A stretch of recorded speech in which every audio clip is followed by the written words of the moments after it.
Welcome back to another video. आज के इस वीडियो में मैं आपको सिखाने वाला हूं कि आप अफ़गानिस्तान के विज़िट वीज़े के लिए किस तरह अप्लाई कर सकते हो और इसके लिए कौन कौन से डॉक्यूमेंट्स रिक्वायर्ड होते हैं और इसका वीज़ा फ़ीस और इसका जो प्रोसेसिंग टाइम है, सब कुछ मैं इस वीडियो में डिस्कस करूंगा।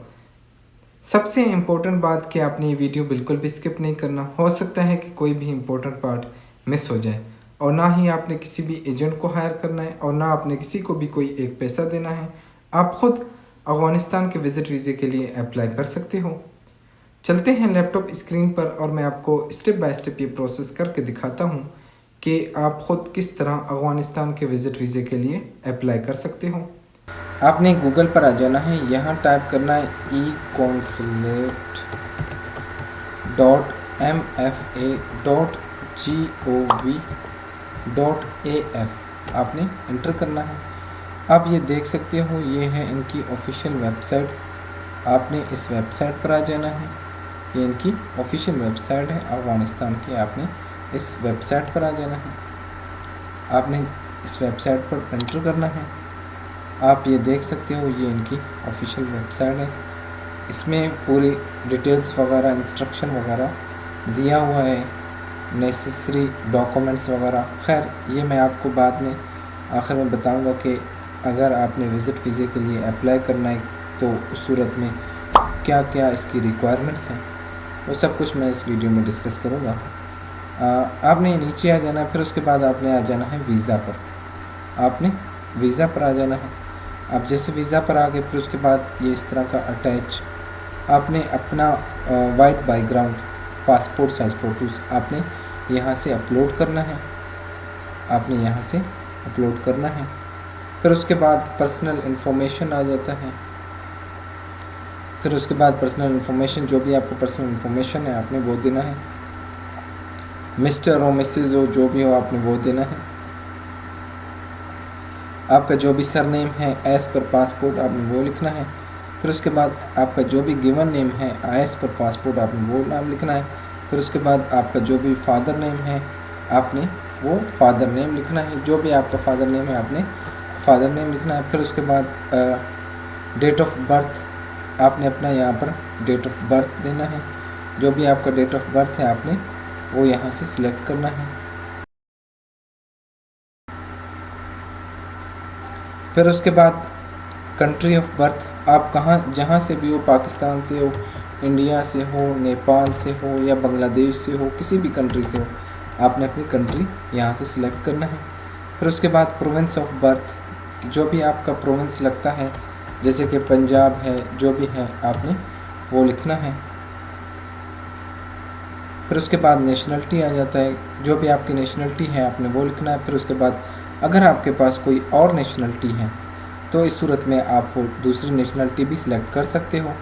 फिर उसके बाद आ जाता है जेंडर, कि आपका जेंडर क्या है, मेल हो फीमेल हो, आपने वो सिलेक्ट करना है। फिर उसके बाद मैरिटल स्टेटस आ जाता है, जो भी आपका मैरिटल स्टेटस है आपने डिफेक्टो हो, डिवोर्स्ड हो, इंगेज्ड हो, मैरिड हो या सिंगल हो, जो भी हो, never married, not state single हो, जो भी हो, विडो हो, आपने वो सिलेक्ट करना है। फिर उसके बाद आ जाता है रेसिडेंशियल, जो भी आपका रेसिडेंस है, होम एड्रेस आपने वो लिखना है। फिर उसके बाद प्रोविंस एड्रेस जो भी है आपने वो लिखना है।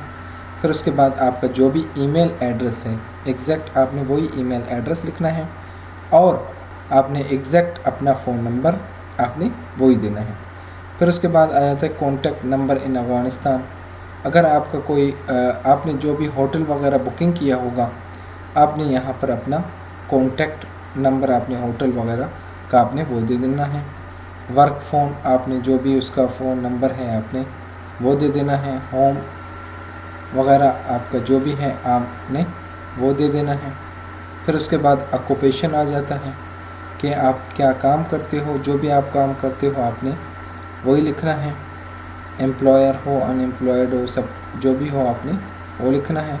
फिर उसके बाद एम्प्लॉयर, आप जिस कंपनी के साथ काम करते हो आपने उस एम्प्लॉयर का नेम देना है, जो भी उसका नेम है एम्प्लॉयर का नेम देना है। यहाँ पर आपने यहाँ पर एम्प्लॉयर का नेम लिखना है।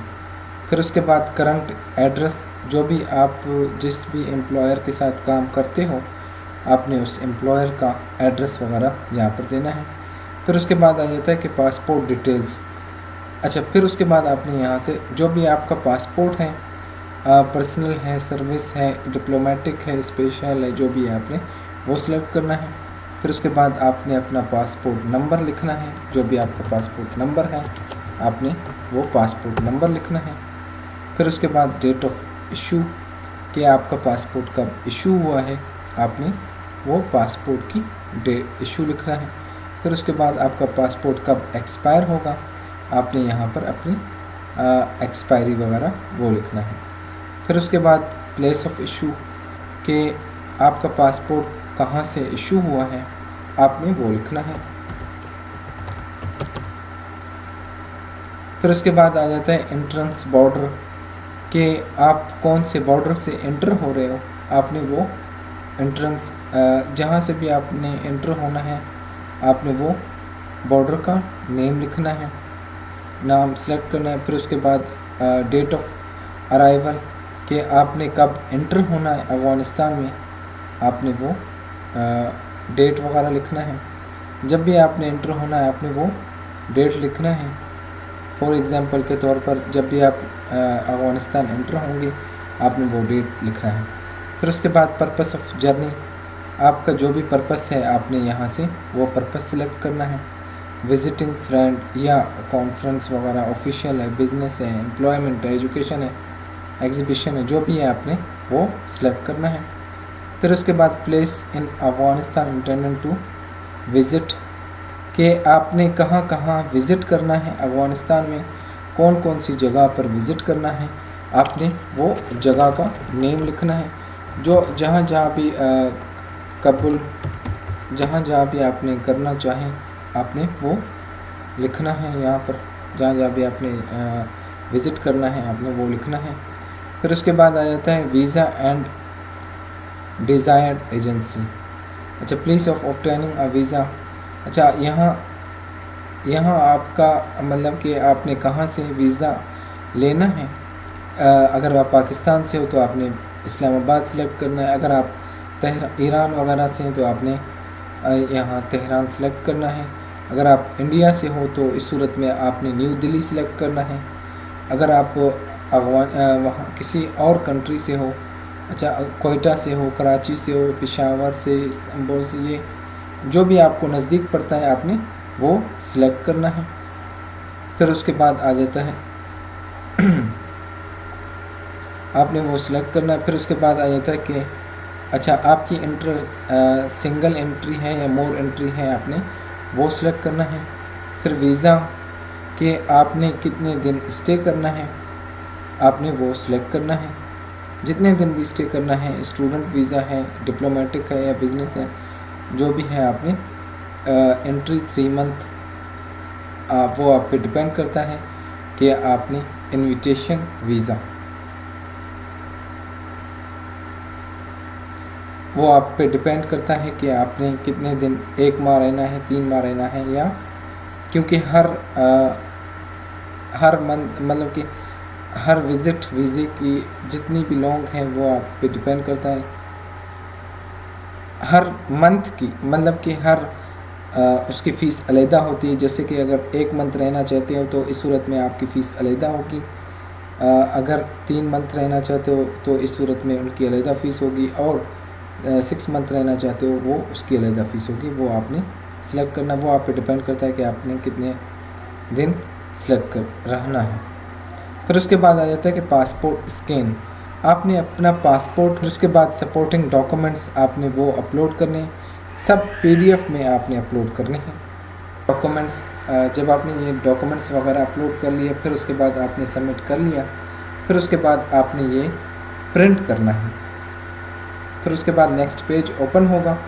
उसके बाद आपने ये वीज़ा एप्लीकेशन फ़ॉर्म प्रिंट करना है। वीज़ा एप्लीकेशन फ़ॉर्म प्रिंट करके फिर आपने फिर एम्बेसी चले जाना है। जो भी एम्बेसी आपको नज़दीक पड़ता है या कौंसलेट आपको जो भी नज़दीक पड़ता है, आपने उस कौंसलेट या एम्बेसी आपने वहाँ चले जाना है। आपने वहाँ जाकर ये आपने डॉक्यूमेंट्स वगैरह सबमिट कर देना है, और आपको एक रिसिप्ट मिलेगा वो रिसिप्ट आपने अपने पास रखना है। फिर उसके बाद विद इन वीक या विद इन डे, वो एम्बेसी पे डिपेंड करता है और उसके वर्क पे डिपेंड करता है कि वो आपको विद इन डे वीज़ा देते हैं या विद इन वीक आपको वीज़ा मिल जाएगा। और इसका जो वीज़ा फ़ीस है वो है $80। That's all. अगर आपको ये वीडियो हेल्पफुल लगी हो तो आपसे यही रिक्वेस्ट है कि मेरी वीडियो को लाइक और चैनल को सब्सक्राइब करें। सबसे इम्पोर्टेंट बात कि अफगानिस्तान के विज़िट वीज़े के लिए कौन कौन से डॉक्यूमेंट्स रिक्वायर्ड होते हैं। Visa application form, passport size photos, white background, CNIC copy, bank statement, flight reservations, hotel booking, cover letter, vaccination certificate, visa fee receipt. That's all.